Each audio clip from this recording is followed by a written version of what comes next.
एक प्रधानमंत्री जो इतिहास बदल सकता था, एक धमाका जिसने सब खत्म कर दिया, और आज 30 साल बाद भी कुछ फाइलें गायब हैं। क्या ये सिर्फ आतंकवाद था, या फिर कोई ऐसा राज जिसे भारत अब तक छुपा रहा है? राजीव गांधी एक चुनावी सभा में भाषण देने पहुंचे थे।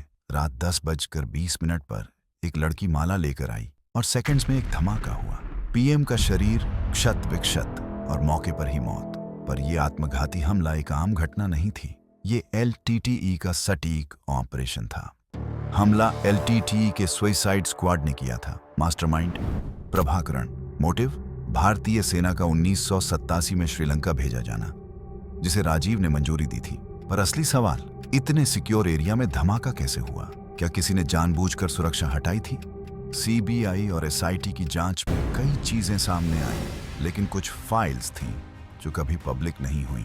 RAV और IB के इंटेलिजेंस इनपुट गायब। कहा जाता है कि एक ब्लू फोल्डर था जिसमें उन नेताओं के नाम थे जिन्होंने हमले से पहले राजीव की सुरक्षा हटवाने की मांग की थी। कुछ राजनीतिक चेहरों पर भी शक था, खासकर तमिलनाडु में, जहां LTTE को पहले समर्थन मिलता था। क्या ये सिर्फ भावनात्मक सपोर्ट था, या प्लानिंग में कुछ भारतीय लिंक भी थे? जैन कमीशन रिपोर्ट ने कुछ नेताओं का नाम भी लिया, लेकिन केस वहीं दब गया। नालिनी, मुरुगन और बाकी आरोपी पकड़े गए। नालिनी ने आजीवन कारावास की सजा काटी, लेकिन सालों बाद उसने जेल से चिट्ठियां लिखी, मुझे यूज किया गया, असली प्लान मेरे ऊपर नहीं था। तो क्या वो सिर्फ मोहरे थे? कुछ रिटायर्ड ऑफिसर मानते हैं राजीव को इंटरनेशनल फोर्सेस और भारतीय साजिश ने मिलकर रोका, क्योंकि उनकी वापसी सत्ता में कई एजेंसियों के लिए खतरा थी। क्या कोई विदेशी हाथ था, CIA, MI6, या फिर ये सिर्फ एक आसान स्केपगोट बन गया? LTTE आज 3 दशक बाद भी सच अधूरा है।